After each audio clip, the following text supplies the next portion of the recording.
Hi, this is Take Two. I'm Steve Gillmor. This is the Gillmor Gang. I'd like to welcome, in order of noisy microphones that I have to mute, Kevin Marks. Welcome, Kevin. Hi there. I'm in the street in Los Gatos, I'm afraid. So hopefully it's not too noisy. Okay, I hope you can hear. But I'll kill you at this point. Bye. All right. Also joining us from Palo Alto, I believe, is Keith Teare. Hey, thanks for having me. Okay, you're a little low in terms of level. I'm going to boost you here. Okay. Don't change anything. I won't change anything. Okay. And from an undisclosed location, Dan Farber. Welcome, Dan. Thanks for having me. Good afternoon. Good afternoon.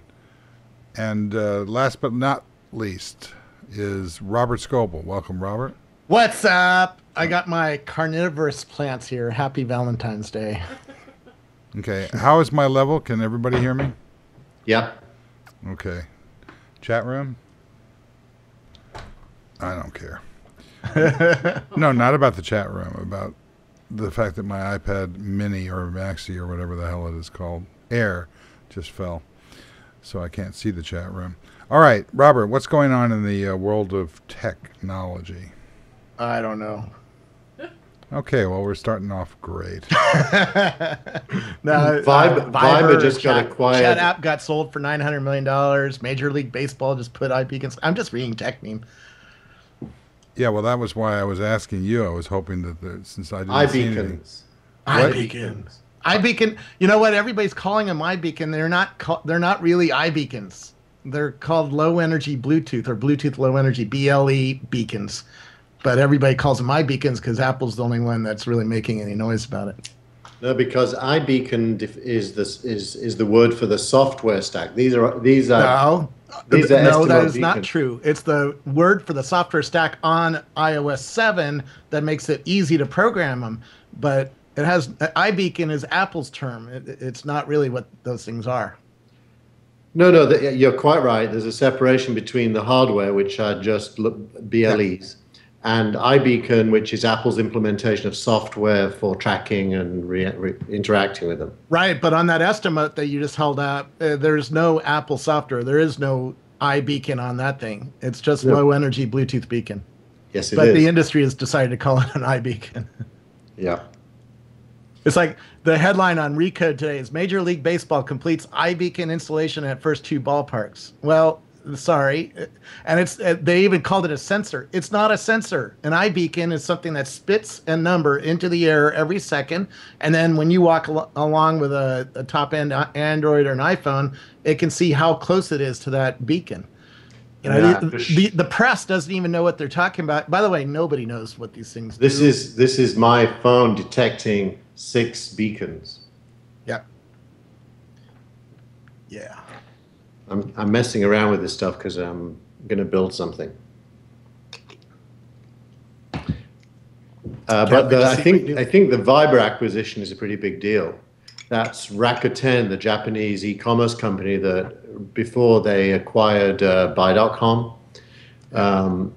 So $900 million for Viber is huge, and every messaging app on the planet just got a boost to its potential value and also an increase in the scope of who might acquire it. It's pretty amazing. Explain. Well, you know, there's a retailer buying a messaging app because they want a messaging subsystem between the different parts of their site, and they want to be able to engage users directly one-to-one. It's the old one-to-one marketing thing. Or when e-commerce meets messaging, that is one-to-one marketing that becomes possible. I mean, literally seller talking to buyer and buyers talking to each other. So I mean, to value that at 900 million is pretty amazing. There's a lot of other apps like that. Tango would be one that you know haven't quite made it as messaging apps, but still would be very valuable to certain buyers. Dan Farber, do you have anything to say about this? Well, they bring 300 million users, and about 90 million of them are in Japan. So from that point of view, it does make some sense to be acquired in that fashion. And we've seen companies go for $1 billion with no revenue. This company's going for 900 million with no revenue. But these are educated bets, and as Keith was saying, this whole idea of one-to-one marketing, or just combine beacons and low-power Bluetooth with these kinds of apps. I mean, the whole notion is that there's just creating these much more intimate relationships between a business and a consumer in ways that we just haven't seen before. It's really kind of a new age emerging kind of out of all these technologies starting to really mature in some way and work together. Keith, can you center yourself on the shot, please? On my end, I already am centered in the shot. That's strange. You've That's got a good cropped, right there. You've got a cropped version of me, basically, compared to the one I've got with myself. Okay. All right. What else? What else? It's been a fairly quiet week, actually. In Palo Alto, at least, it was a 3-day school week. So yesterday my kids were off, and today they're off. And luckily, not much has happened. I think the whole of Palo Alto is off, which means Google is off and Facebook is off. What about Comcast Time Warner deal? Oh, that's a great hint.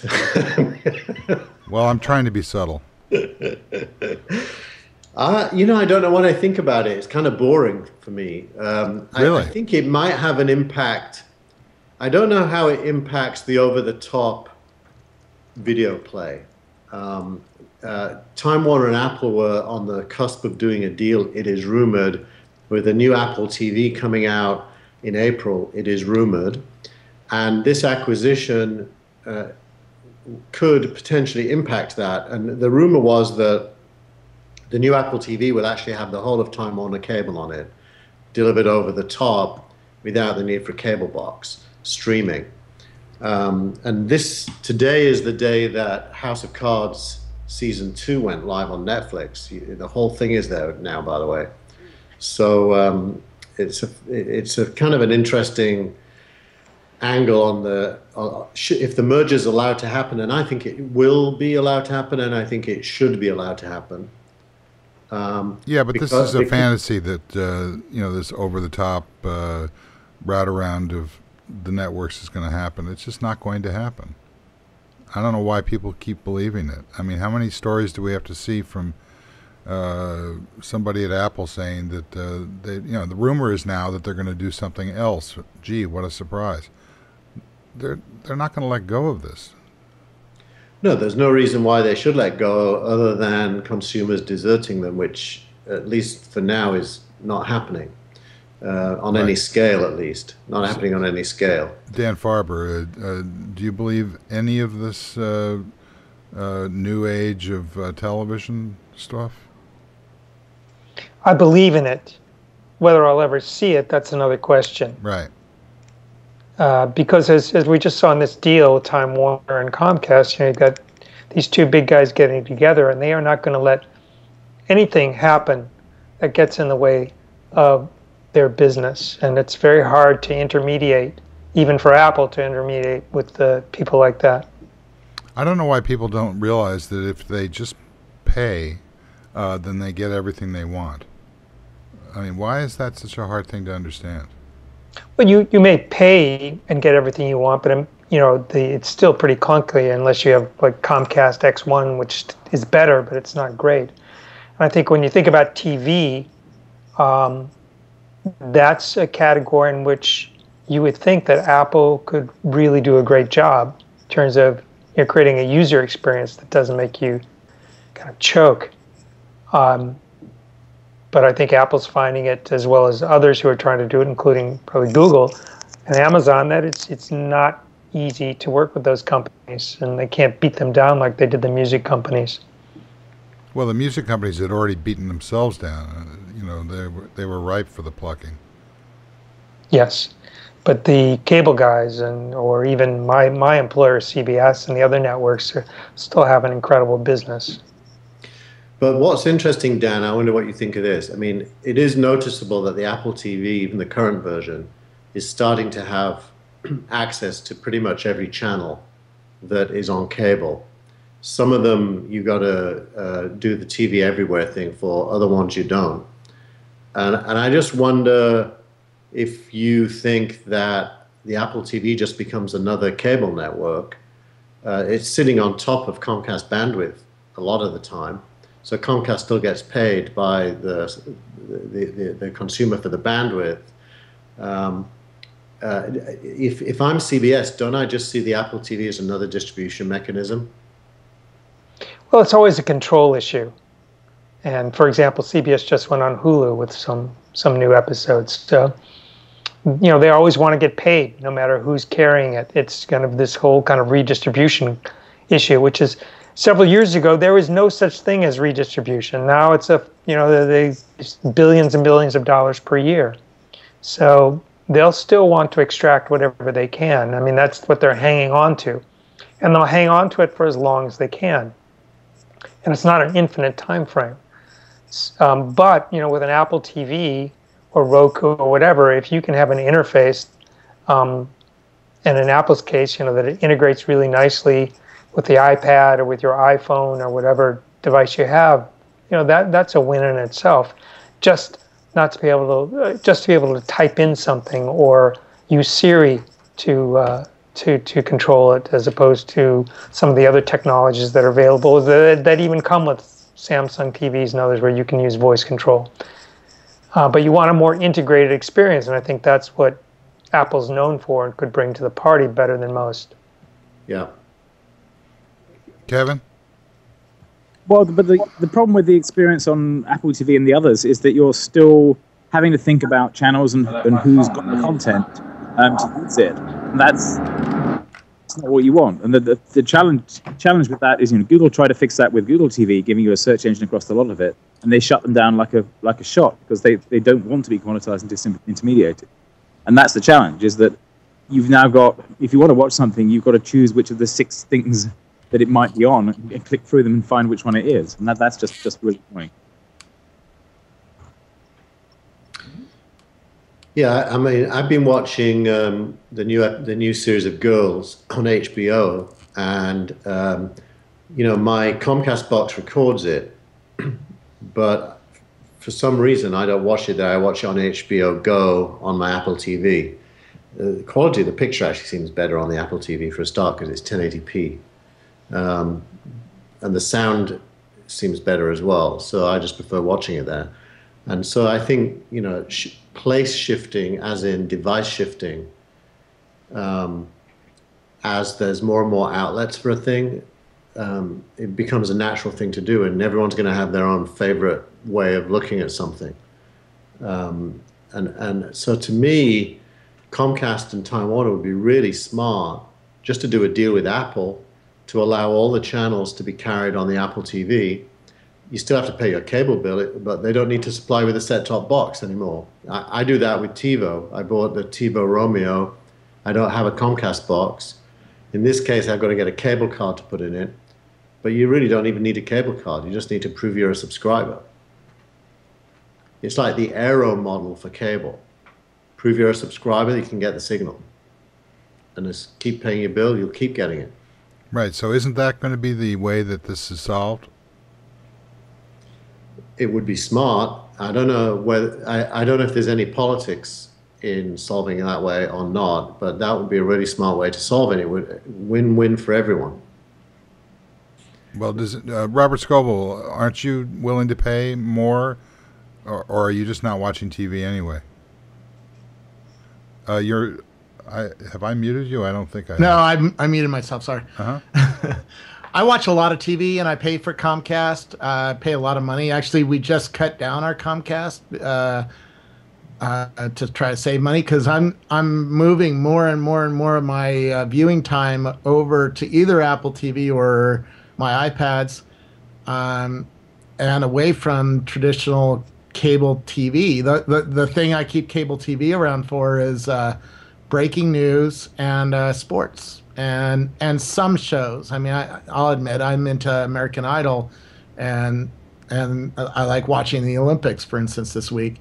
You can't really get those online yet, but the Olympics you can get somewhat, but I don't know. I just still like the quality that I get on Comcast, but it's starting to really change for me. I can see a day now where I'm gonna totally drop Comcast or drop my cable box and go completely with something like an Apple TV or a Chromecast.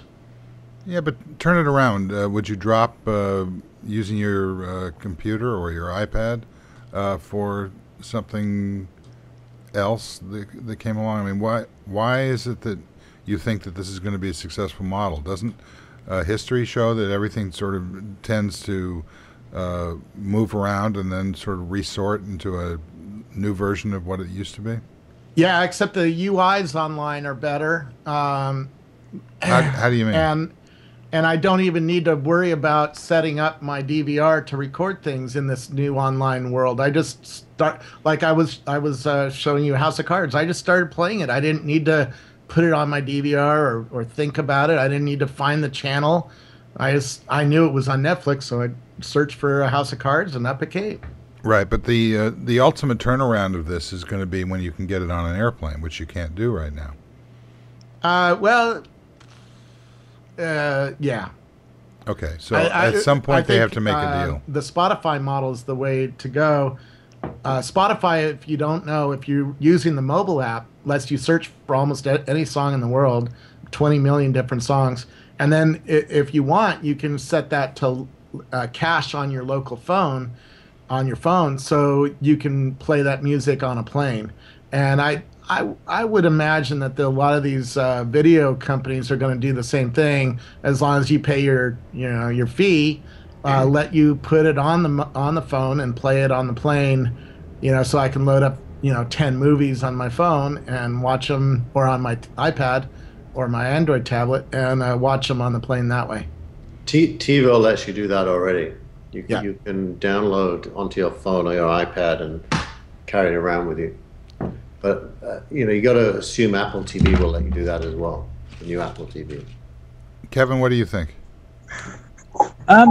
I think that's right. I think Google Play already does that with music, as Keith and Robert said, and they have limited ability to do that with movies, and the others do too. Amazon does that, but their clients are not on everything. So there's the technology is there. We know how to do it. The thing in the way is the legal agreements between the different companies, and that's the bit that's going to get, as you say, stay messy and keep being messy, and that. Because they have a incentive for it to be opaque which one's where, which is kind of strange. I bought a Blu-ray player over Christmas, and that now runs Netflix, Amazon, Hulu, and even TechCrunch TV just on the Blu-ray player itself. So all the other gadgets we're buying are starting to subsume this skill as well. Okay, so. What else? Anything going on in terms of the technology companies, in terms of them providing new services that people are going to be interested in, or are we seeing a slow dividing up of the universe between Apple and Google? Interestingly enough, Nokia this week announced an Android phone just prior to the closure of their Microsoft acquisition, which Kevin was saying last week would happen, and I said there's zero chance. So I was obviously wrong about that. Yeah, the question is whether they keep it. But there's a sensible thing they can do there. There was a long-ass technical article that got the wrong end of the stick, because what you can do with Android is make your own version. You can get all of AOSP. You can get a perfectly functioning phone, but what you don't get is cloud services. And Microsoft has just got taken over by a CEO who used to run cloud services. So I can see him taking advantage of that, saying, "Okay, we should be in this place too." And they've got the engineering talent to do it. It's the question of whether they decide to do it or not. But that is the right model, which is to kind of diversify in the sense that instead of being solely dependent on selling the whole package, to be more like Google, and that they can sell their services. So instead of Google search, you have Bing, and instead of OneCloud, you have whatever they call it now, not SkyDrive, but whatever drive it is, and OneDrive, and so on. And that's, Google has certainly proven that's a viable strategy. What? That they've proven that Microsoft can copy them and have it be viable? What is wrong with copying? I didn't say that. I asked whether or not you think it's going to be viable because Microsoft copies what Google has been successful at. Well, it's viable in the sense that there's not one giant thing that Microsoft or Nadella can do to fix what's broken in terms of their mobile strategy. But there are hundreds of smaller things like that which they can do to move things forward over the long haul. And, it is a long haul.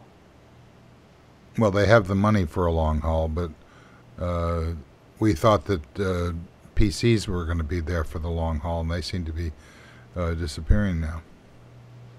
No, they're not disappearing. They're transforming. The problem is for Microsoft, they're transforming with an operating system that isn't Windows necessarily. So that obviously creates a problem, especially when you consider the fact that Apple sold more PCs, meaning anything from a MacBook to a iPad or a smartphone or an iPhone, than Windows PCs that were sold, I think, in the last quarter.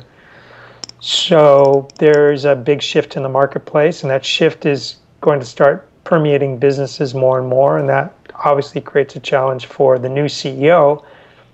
And it's not like he doesn't know what that challenge is or doesn't have about a list of about 100 things that they're going to try to do about it, including Frank Shaw.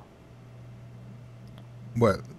Do something about Frank Shaw? I don't understand. No. Did you notice that Farham Manju wrote a piece in the New York Times, his first piece in the New York Times? I clicked on that and it disappeared, and then I never got to find it again. So well, he basically said, if you're a consumer, you should just use these established companies, Google, Amazon, Apple, etc., with no mention of Microsoft. And so Frank Shaw, who is the head of PR for Microsoft, wrote a letter to the author saying that he should really reconsider what he was saying about leaving Microsoft out. That if you look back a few years, there used to be companies like MySpace. So things can change, is what he was saying. But it was great to see a corporate PR person actually sticking their neck out. Yeah, but I just spent the morning with executives at Technicolor, and one of the guys has a brand new Surface PC, and he says in the past 24 hours it's crashed 3 times, and I've seen this on other people's computers too. That does not make me feel likely to go and switch from a Mac standpoint to a Windows standpoint, and it does not answer at all the total lack of Windows Phone devices in the developer ecosystems that I'm talking to, whether it's in London, whether it's in Tel Aviv, whether it's in San Francisco, whether it's in Beijing. I just do not see developers carrying around Windows phones. They are either on Android or iOS, and that's the end of the subject. And so Frank Shaw, you gotta fix that before you have a claim on the future. Kevin? I was very amused by that article. He said you shouldn't rely on companies that have passed their peak and coasting on previous revenues. It's like, okay, then I guess I'm not using Microsoft anymore. That it was like, quite hilarious bit of projection. Keith, are you there? I'm here. Yeah. I can't get excited about anything Microsoft is doing right now, really. I still think that Apple has a huge advantage due to doing iTunes early, because I think that the relationship between the services and the content that users purchase and where that content's stored sits in the same arena as the devices they buy. And the switching costs are now quite considerable. So Google Play is a really good effort, but I just don't have anything on it.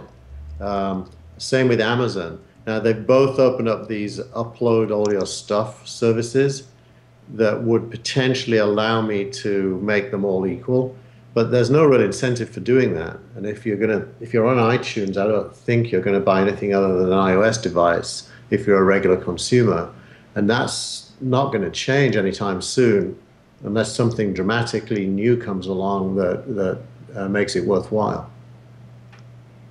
Yeah, in the chat room, Murray is saying that it doesn't matter what you carry, it matters what you're paid to support. Most developers can't afford to develop for Windows Phone. The market is too small. That is absolutely sort of right, but absolutely wrong.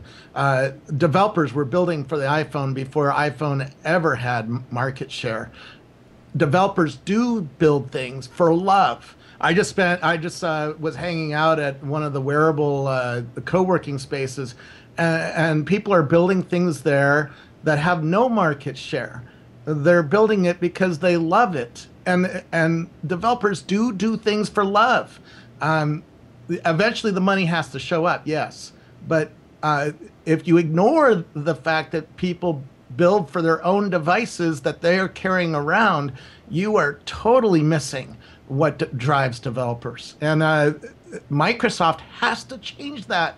Otherwise, Microsoft is always going to be a 5 to 10% market share company, and that's not what Microsoft likes to be. It stultifies their entire ecosystem for consumer, and if they can't change that in a noticeable way, they're just not going to be interesting in the way that Frank Shaw thinks they're interesting.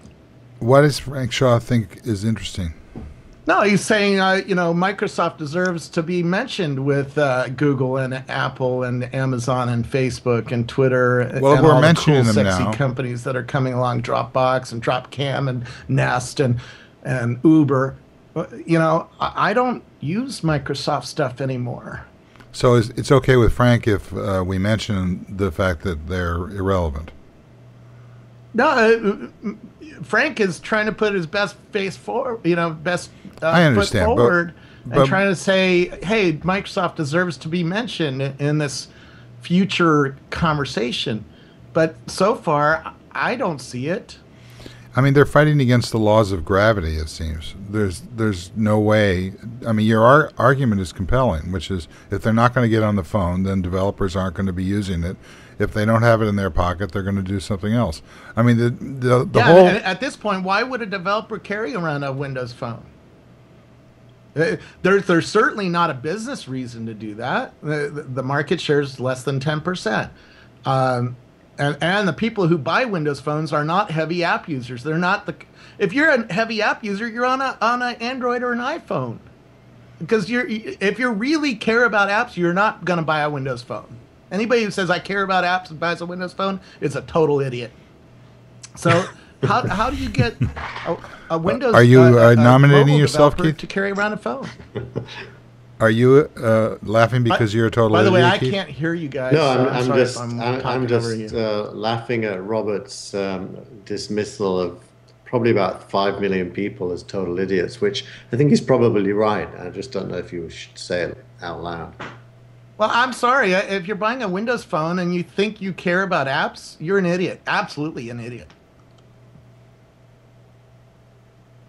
Now, there's a lot of people who buy Windows Phones because they're cheap, they're nice to use, and they have some apps, like maybe an Office app that you might want. But if you care about apps, nobody, there are people building apps, but nobody cares about Windows Phone in the ecosystem when you get to go to a hackathon. I think it comes down to something very simple, which is mobile created an opportunity for everybody else except Microsoft.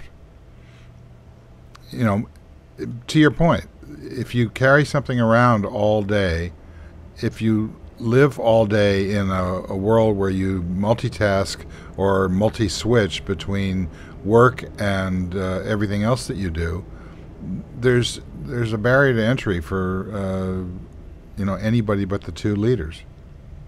I mean, I don't even think Amazon has been successful at cracking that barrier.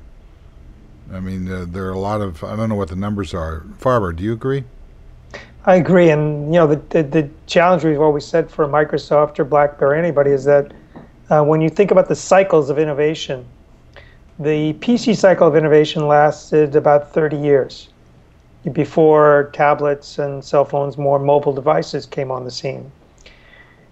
Now, you can factor in that, okay, let's say that technology and science are going to accelerate even more than in the past 30 years, so see even more kind of new platforms being developed. But I think you're still looking at least a decade or more in which the two dominant platforms today continue to drive the industry.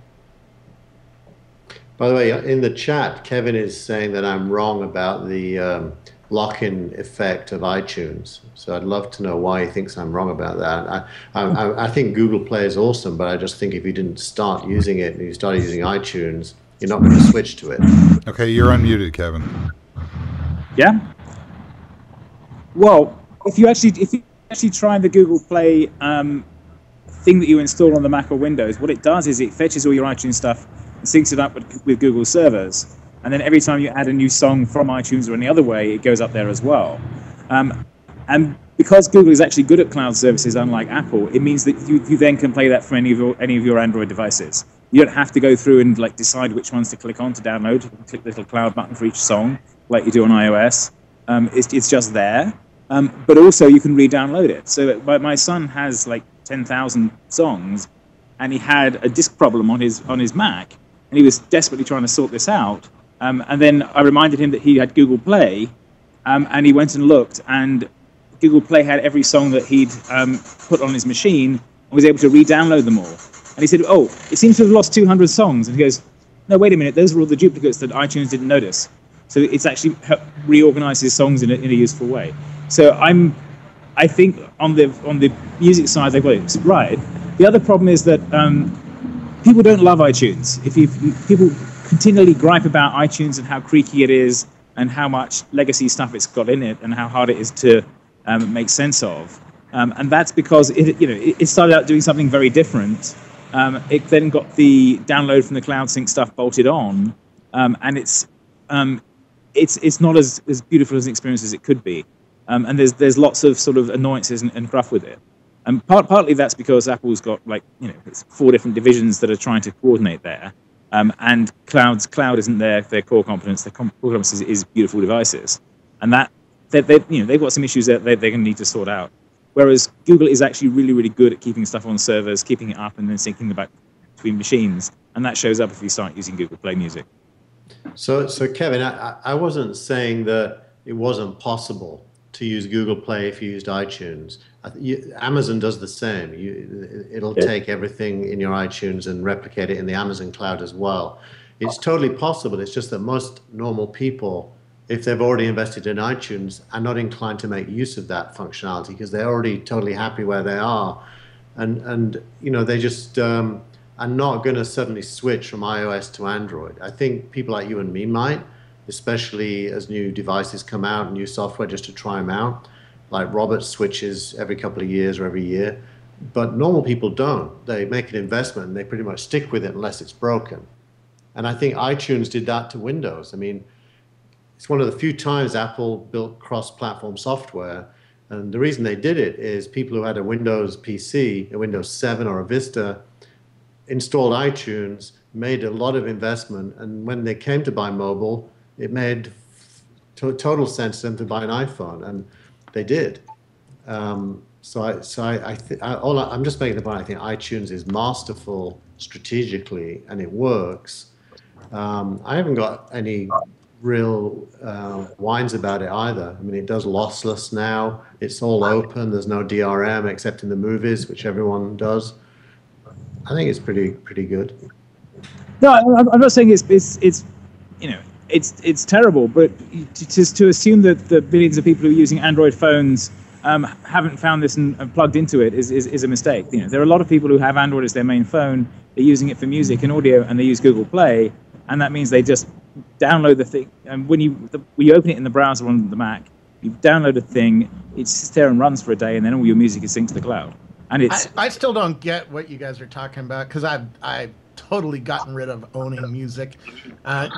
Get into a streaming service, for God's sakes. Why is anybody trying to buy a song in today's world? The streaming service doesn't have everything. One of the streaming services has pretty much everything, whether it's SoundCloud or Spotify or Beats Music or Apple's new thing or Google's new streaming service. Why would you own a song in today's world? I just do not. Well, I agree. Why would you own Why would you own this music that they make today? Well, no, I love music. I have dozens of playlists and things on Spotify, and there's lots of stuff coming to support the Spotify ecosystem and the other streaming ecosystems. I was talking with I can't talk about that because it's NDA, but there's stuff coming this summer that's really, really cool. But why the hell would you own a song? That does not make sense at all anymore in today's world. The same way it does not make sense to own a movie. It does not make sense to own a content. Even my kids are buying songs still because they want to carry the songs around with them. Want to play them in the car. You mean you can't play Spotify in the car? You can't carry around Spotify in your phone? I'm just saying they buy the song. I think it's ignorant to buy music today. I think your kids are wrong. Why don't you? Why are you buying music when you can spend $10 a month and own 20 million songs in your little pocket? I'm not saying that the only choice is that they buy the song. I'm just telling you their behavior is to buy the song. They do. No, they don't. I get owning music in the old album world where I grew up, or the CD world, that came after I was in high school. But today, it's ridiculous. I mean, the kids do not own music. My daughter was not feeling well the other day, and she's got some new, I forgot the guy's name, Ryan O'Neal, and she's listening to it on YouTube, and she's got this elaborate strategy that she employs because he's very moody, and it's I don't know, strings and acoustic guitars and stuff like that. So she's what she does is she turns the video down all the way so that it's basically a radio, and then she just has to then turn all the video up so that she can switch away when they go to the commercial at the end of YouTube. And she's got this down to if she had a macro that could do this for her, she'd never buy another iTunes song again. But in fact, the only way that you can support that task is through essentially, it's like when we were kids. Well, some of us were kids. We would record with this thing called a cassette player. Remember that? We would record off the radio so that we could listen to the last Beatle record before it was never released, the Get Back record. That kind of thing was, you got Dandy Dan Daniels at the beginning of some track, which poisoned your mind forever. But it was, kids are always going to do this. But when they grow up and they go to, college, and then they get a job, then they have enough money to buy the thing.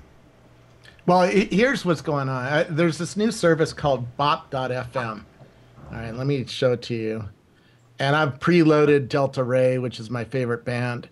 And it's an aggregator. These guys don't, have any music in their service. They're just an aggregator of the services that all have this song. And so I can share this song with you, and you don't need to have any streaming service, and it'll start playing this song.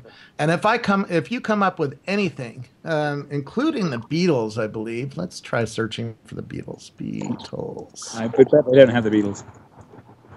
Beatles is right here, man. What do you want? What song do you want from the Beatles? You know? What do you mean they're right there? What is this service? How about Yesterday? Bop.fm. Okay, Robert, go and find Yesterday. Yesterday's right here. You want to hear Yesterday? It's playing right listen now. to it. Put it on the background. So they've got the I number forgot one on my record. headphones. They don't have. Why don't we do it in the road?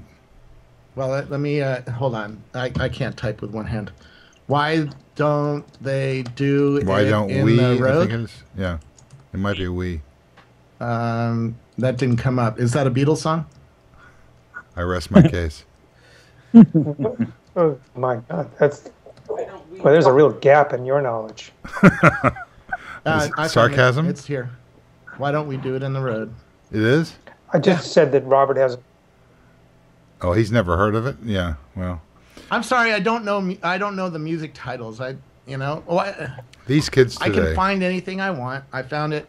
I'll send it to you. You can play So it. how are they And doing this? by the way, it pulls off of YouTube. It pulls off of Spotify. It pulls off of Beats Music. It pulls off of all the services that are out there, and it'll find you anything. And Rap Genius is now using Bop.fm as its default player because it knows it'll find every song that's out there. 100 million songs. Spotify only has 20 million songs, and So Robert, the problem is a lot of this is cloud services, and in a mobile world, the cloud is part of the solution, but increasingly the device itself, when you've got 128 gig of storage on your device, people travel a lot. They're going to not always be tethered to the cloud. The airplane point that Steve made, if you ever try to use go-go internet in a plane of 300 people, it's kind of impossible. I know my daughter had an outraged argument with a flight attendant about, she wasn't able to get YouTube on the plane. You can barely get email. Well, I that's true.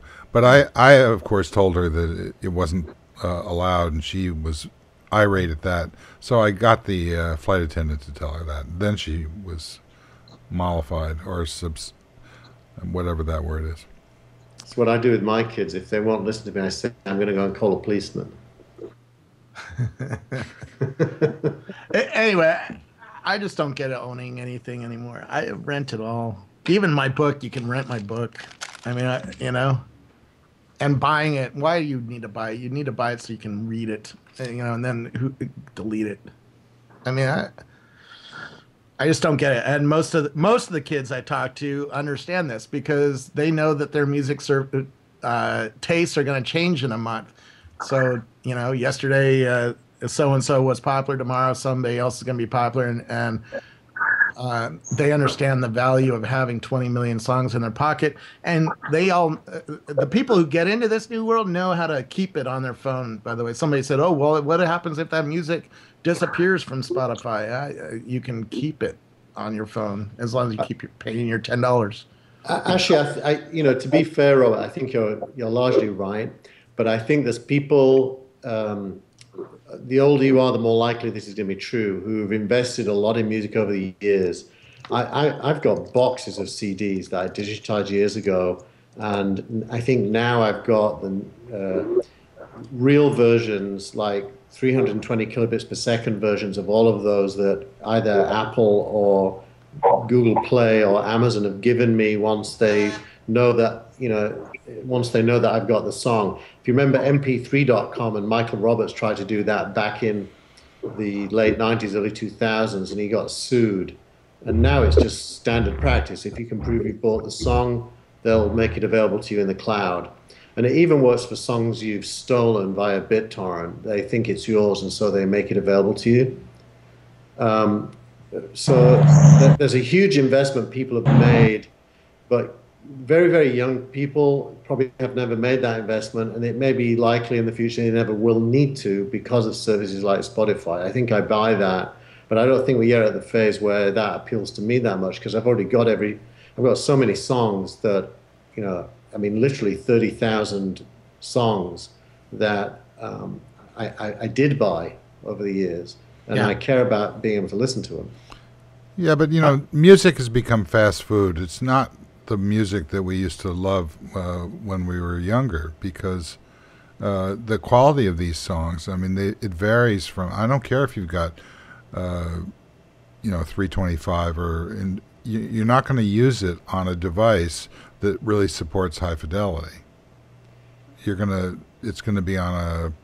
Well, I don't know what do you mean by that? I mean, the recording quality is awesome these days. The recording studios are way better than they ever were. You listen to the album by Lorde. That's nonsense. They are not way better than they ever were. The relation, first of all, the music has to be good. So that rules out about 95% of everything.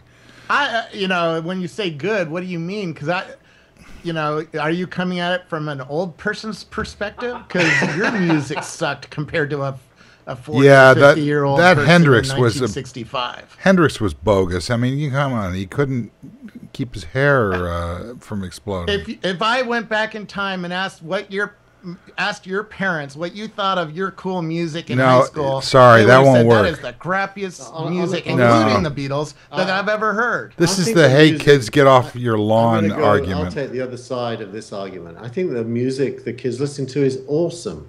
I mean, you listen to the Lorde ludicrous album, the woman Lorde. I mean, how can you invent new music just after the golden age of music? It's just ridiculous. I mean, you are an oldie, but so is Lorde. It's not about old. I mean, the Beatles transcend. If you look at the generation, there was what I was talking with somebody. Oh yeah, this colleague of John Borthwick's in New York, and he said that his office of his team in Los Angeles, they hate the Beatles. That is the first time I've ever heard of such a thing. Mostly, my wife. Mostly they. Well, okay, there's two. The 50-year anniversary show. Well, that's not the Beatles, and that's two guys, plus two dead guys. Appreciate the music. I was like, where were you living? Oh yeah, you were living in Iran when you were a teenager. Well, in Russia, they would literally risk being sent to Siberia in order to import Beatle records. Look, it has nothing to do with the music, what we're talking about. It has all to do with the on-demand economy. And, as Robert was saying and others, the on-demand economy means if it's soft, you don't need to own it. It sounds like we just went just use it when you need it. Robert, I don't know. Can you hear me, Robert? I can hear you, but the chat room is saying that the feed just died. I'm going to play Hey Jude while we're getting the feedback up. No, it's up and we're recording. They can watch it on TechCrunch. Okay. What you were saying, Dan? I'm sorry, I was interrupted. I was just saying it's not about music or anyone's taste in music, or that the Beatles are better than Lorde. It's about this on-demand economy, and that anything that's soft, anything that's bits, you don't need to own. You can just use it when you need it. Well, this goes deeper than just music too. I mean, Yes. Look at Airbnb. I say there's a few trends that are happening to our economy. One, we're being squeezed. Most of us are. Two, we now have the internet, and we have mobile devices that let us talk to each other and share with each other and all that. Three, we're now moving into an age where we don't need to own things. It doesn't add to your status to own things. I disagree with that. If an Uber comes out and picks you up, you have just fine status, comparable status to whether you owned a Tesla and drove yourself. Right? I disagree, Robert. The kids today are like, why do I need to own anything? I'm not going to have a car. I'm going to, get a Zipcar subscription, or I'm going to use Uber, or I'm going to take the subway. If I'm in the music world, I don't want to own music anymore. I'm going to get Spotify, because I can pay $10 a month and have 20 million songs in my pocket. And how many songs are you going to buy for $10? 10 of them, right? Okay, Robert, I think that this is a bogus argument. The idea that this is about ownership as far as I'm concerned, streaming is totally dominant. I totally agree with everything you're saying, and you, Dan, and everybody's saying this. But it's just a new form of ownership. It is not some sort of choice. I have Spotify. I use the downloading to my device when I go and when I travel. And since I'm traveling all the time, I just have to log on once a month to make sure that the 30 days doesn't expire, in which case I have to re-download all the things. So there's a small pain for doing this, but if I read in the newspaper or whatever they now call the newspaper online about some new artist, like Lorde, for example. Dan, you just mentioned her. She's amazing, fantastic. I was exposed to her on the Grammys, of all things. My daughter looked at me like I was from the Stone Age, which of course I am. Yeah, you are. If you think there's no good music in modern music today, now there are a few people that are excellent, crappy, but I'm sure that if we went back to the '60s, there was probably hundreds of thousands of people trying to compete with the Beatles, and none of them were the Beatles. Absolutely. But there were these things called the Stones, and there was Hendrix, and there was Miles Davis, and there was today, an unending... If there were YouTube in that day, music where the teenagers of this world many more people listening that to all succeeded. sorts of different music that are really, really cool. I find their music very, very awesome. Okay, but this argument was started because you were talking about, or somebody was talking about, the quality of recording studios. And what I'm saying to you is that the quality, I mean, look at what Neil Young says. Neil Young hates what has happened as a result of iTunes and digital MP3s. MP3s are like a complete distortion of reality. Now, just because it's being streamed to you at that quality... Now keep in mind, I've been in Neil Young's studio, and I've talked to Neil Young's audio engineer, and there are a variety of things that cause crappy music. One, we buy Beats headphones because they're marketed well and they suck compared to really good headphones. Two, we're taking the bit rates of music down to 44.1, which was a constraint that we needed to have to fit music onto a CD. We don't have that constraint anymore, so we can upgrade the bit rates. On Spotify, I play everything at 300 kilobits per second.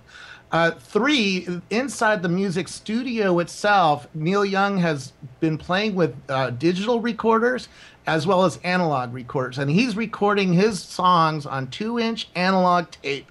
It costs, I think, thousands of dollars per hour to record on this tape, and he has a machine that you can't buy anymore. So Robert, while you were, I don't know what you were doing at the time, but what I was spending my misbegotten youth doing was hanging out in the recording studios of the 60s, 70s, 80s, and 90s.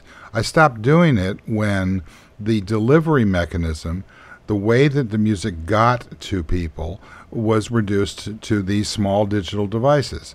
It's a fantastic innovation, but it also creates, as Neil Young has said, this acceptance of, when we were in the studio, what we would do was to end up with all this incredibly complicated and expensive technology. We would end up mixing to a small car speaker that we'd ripped out of a Ford and put on the console, because what we were interested in was what the end result was going to be for the people that were actually listening to the music. And that is something that has been disrupted by this new technology. And it's through no fault of anybody's. I vastly prefer the quality and the technology of digital to the old analog. But if you listen to an analog recording on a turntable, all that stuff, there's a warmth to it. That is just not been. There's been tremendous strides forward in duplicating that sound, but it's just there's something different emotionally about it, and that emotional connection does not exist for most music anymore. It's just because I totally disagree. Okay, go ahead. Explain to me why I'm wrong, because there are many. If you listen to anything good today, I think somebody had a. Let me find in the chat.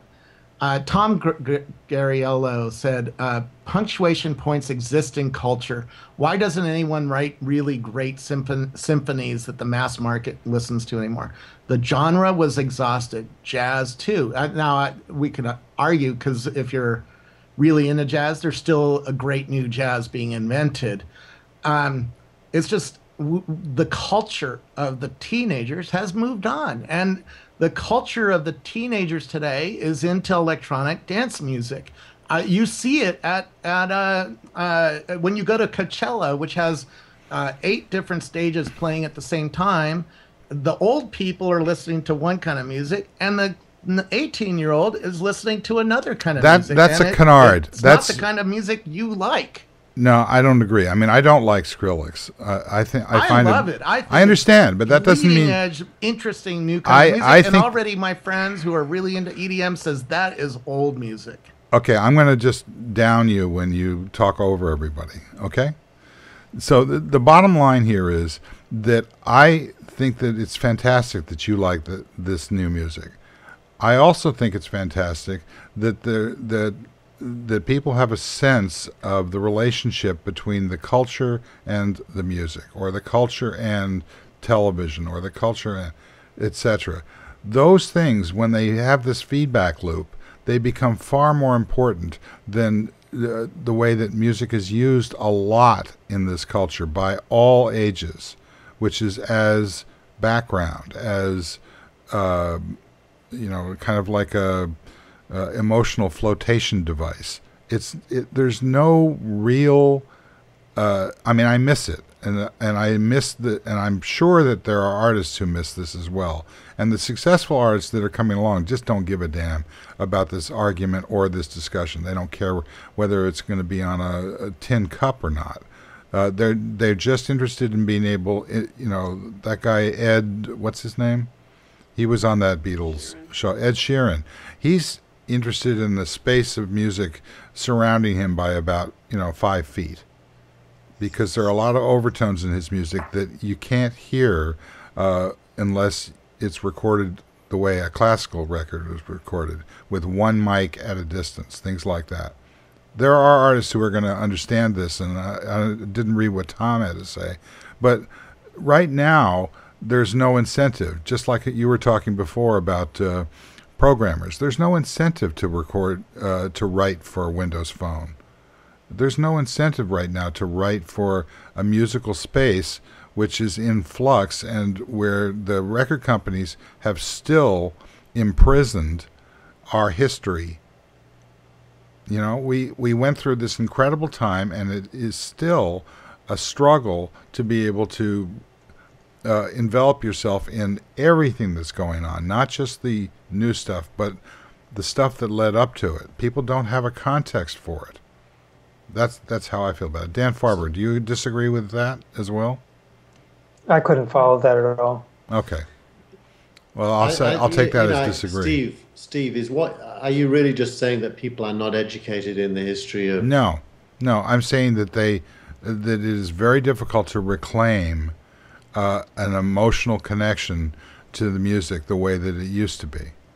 Well, that's because music happens in a context. I mean, most of the music we listen to, I'll talk for myself, most of the music I listened to happened when I was going through puberty, becoming a teenager and a rebel, protesting about British troops in Northern Ireland, or the lack of rights for immigrants in the UK, or against the Vietnam War.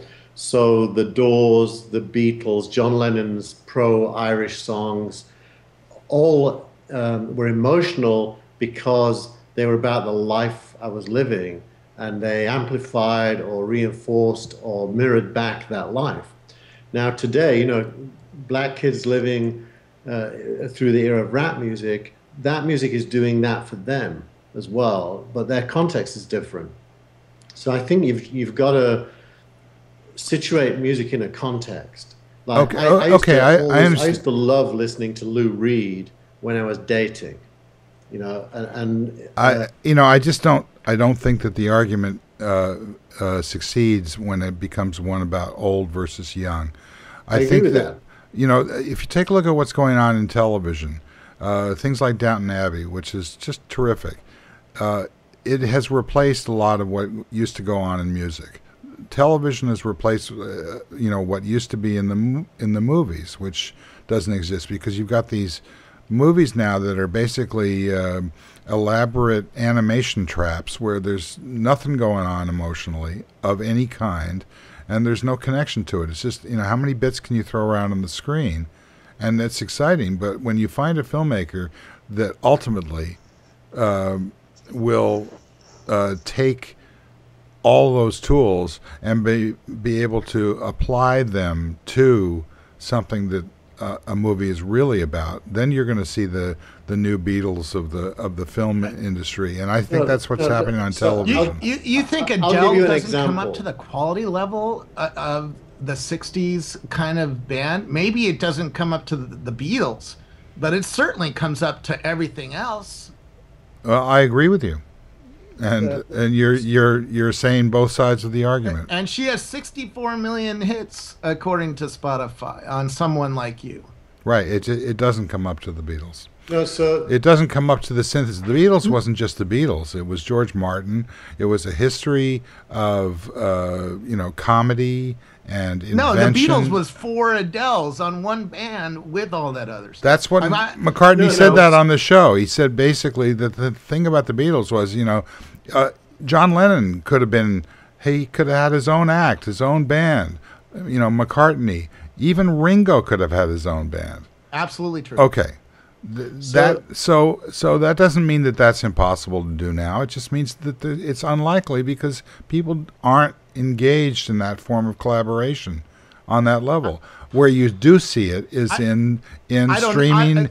That was, you know, an extraordinary. But it was an It's like a Steve Jobs. But it was. I agree with that. It was an extraordinary moment where artists took the opportunity and also the vacuousness of what was happening just before it and came up with something, which is why I am ultimately extremely optimistic, because I see a lot of vacuousness now. So Steve, well, I think hang on a sec. You know, it was Keith. Epic.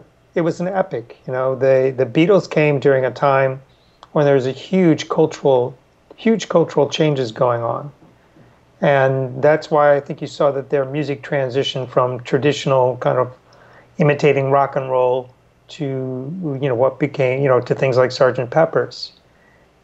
And it could be that, you know, we just haven't, you know, reached a point where there's enough of a massive shift that you'll notice. That's what I think. Major transition, but that doesn't mean that there isn't just incredible collaboration. Of course there is, but going on. Yeah, but it's just, you know, the playing field is so vast now; it's so leveled out. It's not just that it's still run by these, to a large degree, by these major distributors who make sure people get radio play, or make sure that, you know, people get promoted on Spotify, etc. What is radio play at this point? Is there such a thing as radio play now? Yeah, there is. Yeah, it's called, you know, iTunes Radio or Pandora or YouTube or iHeartRadio. Yes. By the way, iHeartRadio consistently has great concerts at CES and other places. This is a new age of music, and it's music that Steve does not like, and that's okay. The world moves on to a new movement, and the kids of today are defining a new kind of music, and it's just every bit as good as the music in the 60s. It's just it's not music that Steve likes, and that's fine. No, but I think, Steve, there is a more profound point here. Think about Pussy Riot in Russia.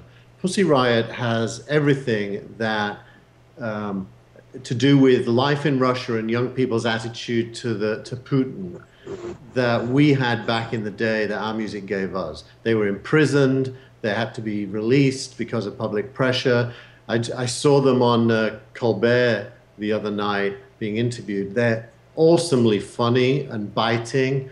They are really good, you know, with making fun of the politicians. And Pussy Riot represents more than just music. It's music in a context. We are living through bland times. in the United States, and that's the problem.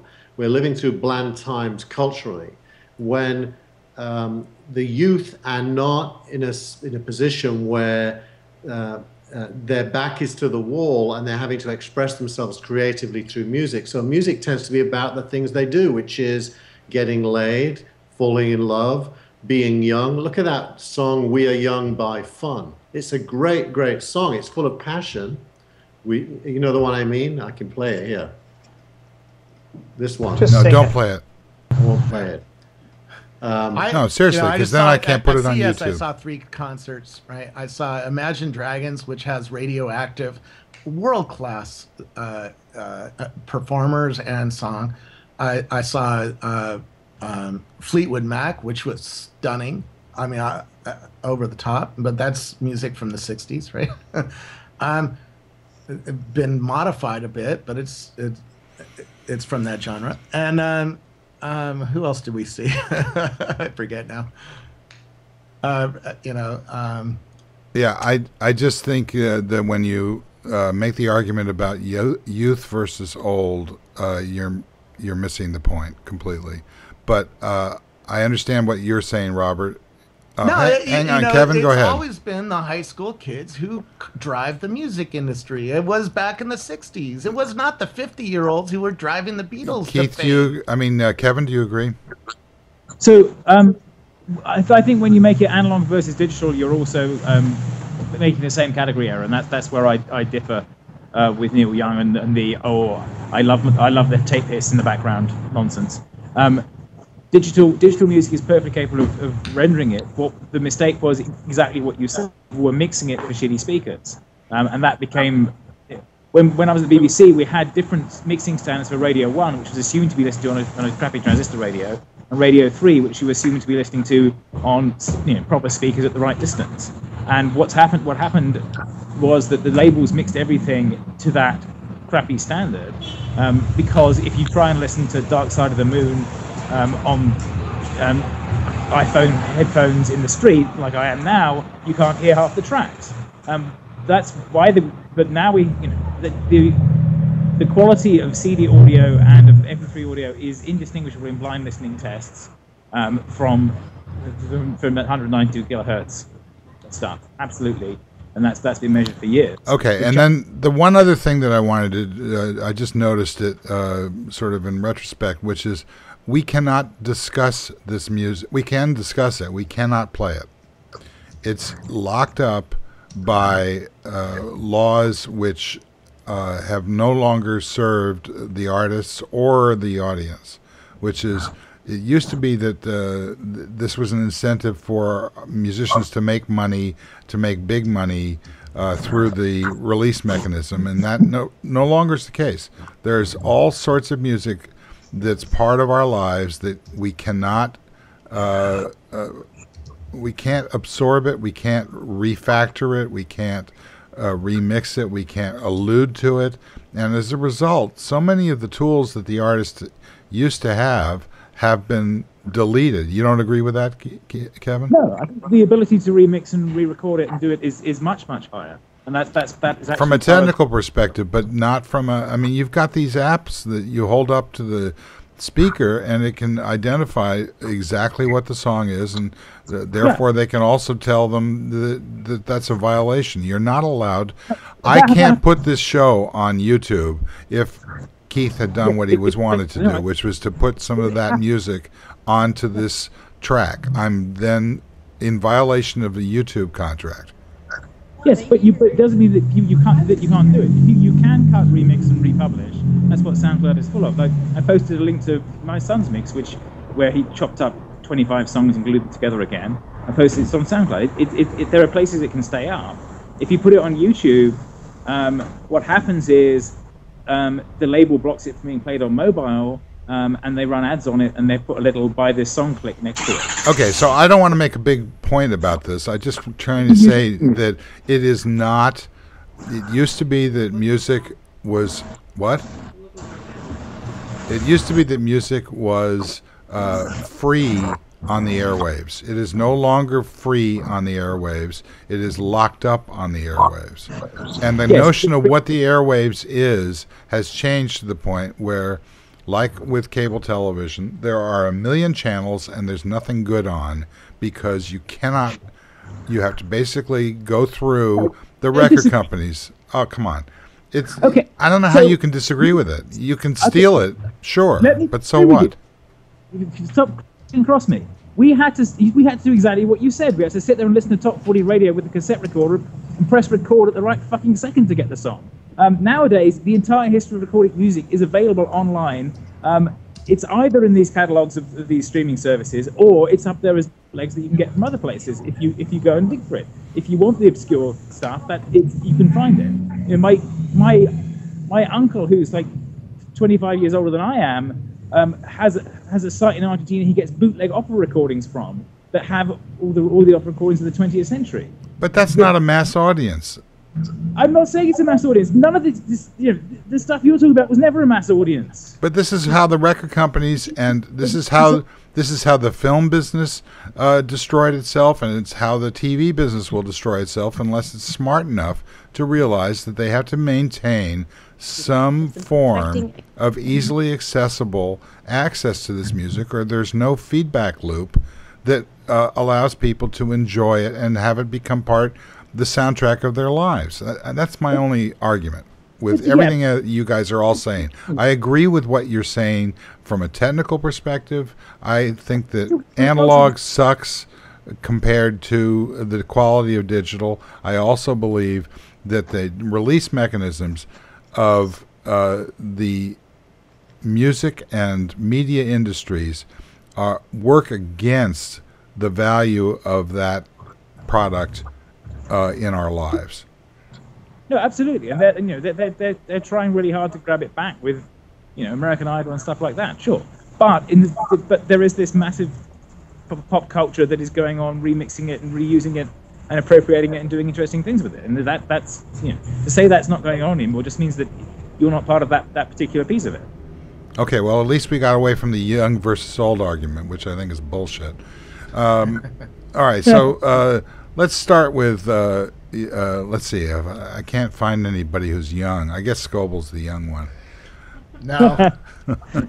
I just like hanging out with at the electronic music tent. Okay, well, anything else you guys want to talk about briefly? If not, let's... Well, I think we've been summarizing all along. Neil Young and that, his audio engineer actually took us into his studio, let us listen to the music off of his analog tape. Then we went down the line because they've been doing experiments with different sampling rates and different machines. And, around 300 kilohertz, it's pretty close to analog. It's really hard to hear the difference. Yeah, I believe you would have to have a really great headphone or a set of speakers and amplifiers to hear the difference between analog and 300.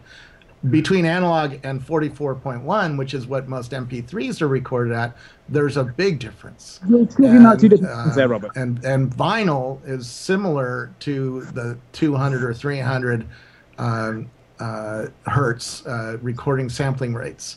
And so people who say digital can't be warm, I don't think they've really been in a great studio with a great audio engineer and really heard the newer, higher sampling rates. And by the way, but nobody else has on a device to try to bring the higher sampling rates to your house or to your headphones, and he's trying to bring music that has more of that analog warmth through his device. Now, I don't know that his device is going to be popular, but the audio companies, I just was hanging out with Harman that makes most of the headphones and speakers. They make my JBL system in my Toyota, and they really spend a lot of time trying to get the audio quality better. And I see it on the $300 headphones and above, but that's still out of the reach of most of the young kids. All right, so what I heard there is that it's getting closer. Yes, it is getting closer. Yes, the latest round of remasterings of all the great music of the 60s, 70s, and 80s is, you know, and it was a very small number in the 80s, has gotten immensely better. That's what I took away from what you just said. Robert is like mixing 6 different technical things up there. So 44.1 kilohertz is a sampling rate, 300 kilobit is a data rate. Those are I'm not sorry, my brain is trying to remember the terms. It's normalize what I'm saying. Is plenty of sampling rate for your ears, for anyone's ears, and definitely for Neil Young's ears, who's been standing in front of amplifiers and probably can't hear above 10 kilohertz anymore. Yeah, but the bottom line is that there was this limiter that the Beatles used called the Fairchild limiter, and we used them a lot. At Shangri-La, the band studio in Malibu, we used Rob Fraboni, the producer there, had obtained through various mechanisms about 10 of these things. I think he had probably 70% of the ones that were at Abbey Road, and they had to buy some of them back in order to remix the anthology series. The reason that they did this, of course, was because they were,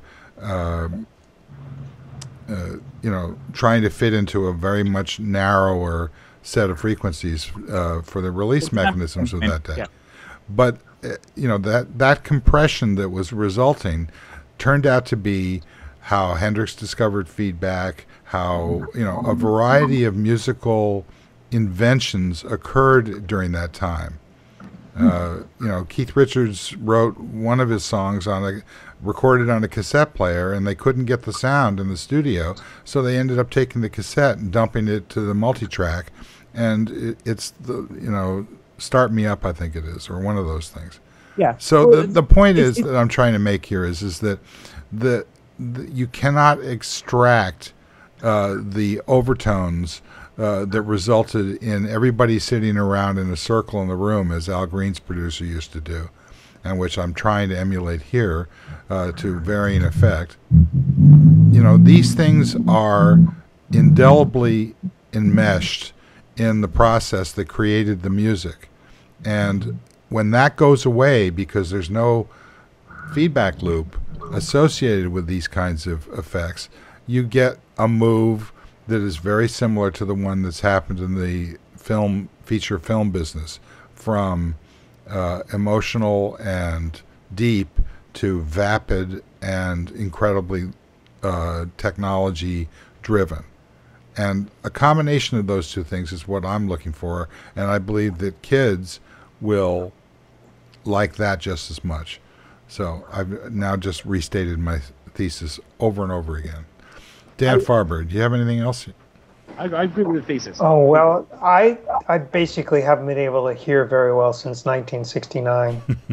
So, and, I noticed we've been, talking about certain kinds of music, but I don't know if you know Yujia Wang and heard her Rachmaninoff. It's quite stunning, even with my poor ears. Okay, so Dan, put a link into the chat for that. Put a link in the chat. I will. And that's available through a streaming mechanism like Spotify? Yes, I would hope so. Excellent. Yeah, I've discovered that Spotify is just unbelievably great. It's totally worth it. When the band released some recordings from New Year's Eve, the ones that the Rock of Ages album was based on, and they just remixed everything, and they even got a board mix that is stunning. The amount of material that's out there, the record companies could start to focus on if they just went whole hog toward the streaming model and binge viewing or binge listening. They could completely change the industry, and then the newer artists could start working with that same phenomenon if they had a platform with which to be able to operate, as opposed to this pinhead locked up what you call radio play model that still is destroying the business. Okay, Robert Scoble. Yo. Wrap up. Microsoft still has a lot to do. But are they going to do it? I don't know. No. You don't know or no? No. They hired a cloud guy. Well, what's wrong with that? Guy. I don't believe a damn thing he says when he talks about consumer or mobile. I do believe he's going to run those $14 billion businesses really well, but I don't believe that he has a clue about how to get developers onto Windows Mobile. Do you think that the Apple TV announcements that they suggest are coming in April are going to be something that's going to work for Apple? Work for Apple. Yeah, I think I was just talking with a set-top box manufacturer this morning, and Technicolor. They are the fourth most popular set-top box company on the market, and they know they're getting squeezed at the bottom from China and from other places that are making really, really low-end set-top boxes, very low-cost ones, and they're going to get squeezed from the high end by Apple, because Apple is going to deliver a user experience that goes beyond what they're able to do. Keith. I feel the need to justify my statement about living through bland times. There's been a raging debate in the chat room, but I think the best way I could sum it up is if we weren't living in bland times, there would be million-man marches about the treatment of Mexican immigrants and the whole issue of immigration, and there isn't, because people are not in political movements anymore, not rising up against governments anymore, certainly in the US anyway. Even when the governments are bad, the reaction is very personal and individualized. And that's what I mean by bland times. And in bland times, you don't get great music. You get good music, but not great music. Well, I agree with you that we're not getting it, but I'm not sure that the reason that you're suggesting, I don't know what that reason is. I just think that the collective movements that were about women's rights or gay rights or civil rights or racism don't exist anymore. We're living in a postmodern era where people experience oppression personally and react to it individually, and that doesn't lead to mass forms of culture that existed in the 60s and 70s and a bit in the 80s. Don't you think it's possible that that the reason that these things are not, that they're basically being co-opted by legalizing marijuana and things like that? The move toward the right to marry anybody in a number of states. Don't you think that that's, basically that those, these issues are being accommodated by the government? I think there's an element of that. It's because they're not threats. No one perceives these things as threats. The establishment don't, so it's easy to co-opt them. And when you co-opt things, it tends to pull the sting. No one would argue that gays are equal yet, would they? I certainly wouldn't. I think gays are still oppressed. I think that women are still oppressed. Yeah, I didn't say that this has been solved. I'm saying that there's a certain amount of bending of the law to try and mute the extremes of the argument. Yeah, great German and French sociologists, Weber and Durkheim, talked about this 2 centuries ago almost, which is the ability to incorporate opposition, and that the society needs to have mechanisms to do that. Fantastic writing by Durkheim, for example, on trade unions and religion that talk about that. And take that, chat room. So I think that there is an element of that, but I also think there's an element whereby people shrug their shoulders in the face of oppression now. By people, I mean not those who are oppressed, but those who object to oppression, those who are for women's rights but not women, those who are for gay rights but not gay, those who are against racism but not black, no longer, no longer express their hostility through mass movements.